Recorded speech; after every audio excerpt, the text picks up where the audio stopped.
बिस्मिल्लाहिर्रहमानिर्रहीम। अस्सलाम वालेकुम स्टूडेंट्स। आज की वीडियो में हम 10th क्लास इंग्लिश का जो है फुली सॉल्व्ड पेपर देखेंगे। आपने कैसे अटेम्प्ट करना है और टूल्स बता दूं। इसके लिए मैंने 605 का मार्कर लिया है, जो आपको मेन बोल्ड हेडिंग्स नज़र आ रही है उसके लिए ये यूज़ किया है। ये देखें, इसकी टिप जो है इस तरह से होती है।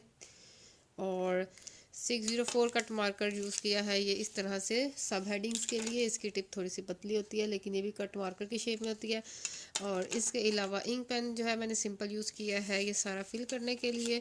और स्केल और ये 605 कट मार्कर है, जिसके मैंने आप काफ़ी ट्यूटोरियल अपलोड किए हैं अपने चैनल में, जिसमें मैं इस तरह कट करके आपको दिखाती हूँ। ये डबल मार्जिन लाइंस के लिए मार्जिन लाइंस भी इसी से लगाएंगे और हेडिंग्स को अंडरलाइन भी इससे करेंगे।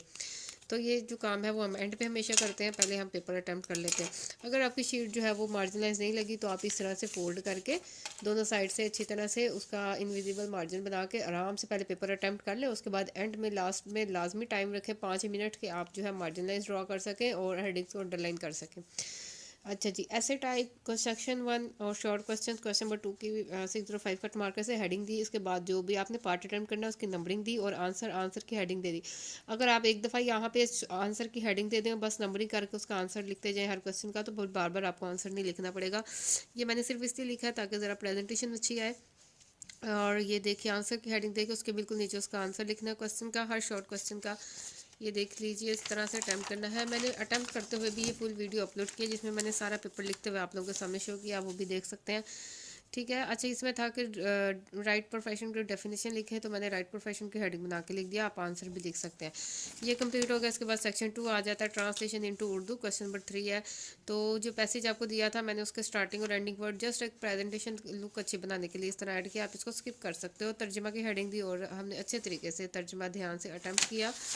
इसके बाद आ जाता है क्वेश्चन नंबर 4, समरी करनी है, ट्राई अगेन या जो भी आपको टॉपिक दिया गया। राइटर का नाम तो क्वेश्चन में लिखा होता है, रिटन बाय या बाय द पोइट भी लिखा होता है। तो आप जो है वो इस तरह पोइट लिख के उसका नाम लिख के इस तरह से अटैम्प्ट करें तो लुक अच्छी आएगी, इंप्रेशन अच्छा पड़ेगा। इंशाल्लाह आपका कोई नंबर नहीं कटेगा समरी में से।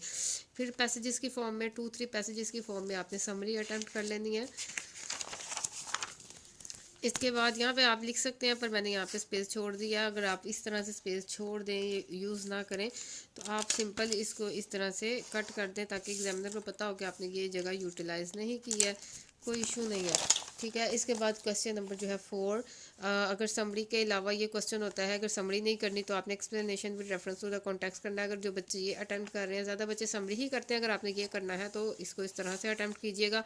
रेफरेंस की हेडिंग दी, यहाँ पे पोइट और पोइम दोनों का नाम लिख दिया। कॉन्टेक्स्ट की हेडिंग दी और यहाँ पे उसका सियाको सबाक लिख दिया 4-5 लाइंस में, क्योंकि इतना ज़्यादा लेंथ नहीं लिखना, 5 मार्क्स का है। पैराफ्रेज या उसकी तशरीह जो है वो जिस तरह उर्दू में हम लिखते हैं वो सेम वही चल रहा है, हवाला मतन।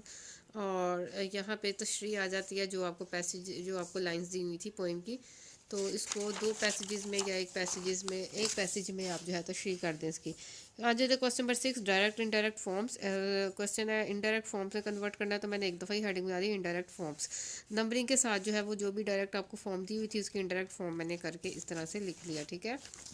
इसके बाद आ जाता है क्वेश्चन नंबर 7, ऐसे राइटिंग का। ऐसे लिखना है, ऐसे राइटिंग जो भी टॉपिक आपको दिया हुआ है, life in a big city या जो भी टॉपिक है उसको बोल्ड करके लिख दिया। उसके बाद पैसेजेस की फॉर्म में हमने ऐसे अटैम्प्ट करना है। ये देखिए। ठीक है। अब यहाँ पे भी जगह जो है वो मैं यूटिलाइज नहीं करना चाह रही। नेक्स्ट क्वेश्चन में नेक्स्ट पेज से स्टार्ट करना चाह रही थी, तो मैंने यहाँ पे इसको छोड़ दिया। आप मत छोड़िए, आप यूज़ कर लें, क्योंकि मैंने हेडिंग्स बोल्ड बनानी होती है और शीट्स मेरे हिसाब से काफ़ी होती हैं, तो आप मैं इसलिए छोड़ देती हूँ। आपको ना मुनासिब नहीं लगता आप ना छोड़ें। क्वेश्चन नंबर जो है ये 5 जो है, अगर ऐसे नहीं लिखना, पैराग्राफ राइटिंग होती है कि एक पैराग्राफ लिखना होता है। तो जो बच्चे पैराग्राफ करना चाहते हैं तो उसके लिए भी मैंने क्वेश्चन अटैम्प्ट किया है। तो पैराग्राफ था विजिट टू हॉस्पिटल, तो ये एक पूरा पैराग्राफ लिखना है। इसमें आपने बार बार पैसेजेस नहीं तोड़ने, एक ही पैराग्राफ लिखना होता है। ये 102 आई थिंक सो 150 वर्ड्स का।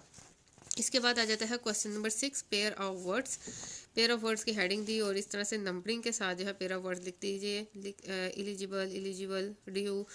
तो इस तरह से उर्दू मैंने साथ साथ लिखी है। अगर आपको उर्दू आती है तो आप ज़रूर लिखिएगा साथ।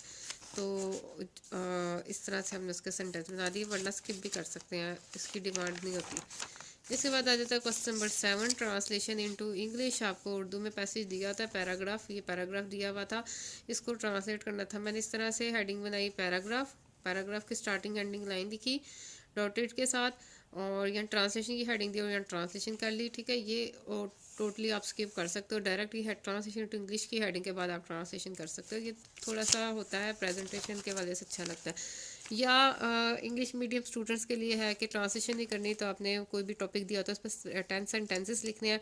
तो क्वेश्चन नंबर 7 फैशन था ये टॉपिक, मैंने जो पेपर अटैम्प्ट किया, तो मैंने 10 सेंटेंसेस लिखने हैं, तो मैंने नंबरिंग के साथ लिखने हैं क्योंकि डिमांड की हुई है 10 सेंटेंसेस लिखे हैं, तो हम नंबरिंग के साथ लिखेंगे ताकि एग्जामिनर को पता हो आपने 10 सेंटेंसेस लिखे।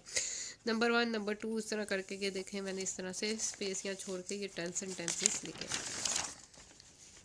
यहाँ पे हमारा पेपर कंप्लीट हो गया। और पेपर पैटर्न और टाइमिंग डिवीजन देखने के लिए आप मेरे चैनल में दूसरी वीडियो देखिएगा, वो अब शॉर्ट्स में अपलोडेड है। अल्लाह हाफिज़।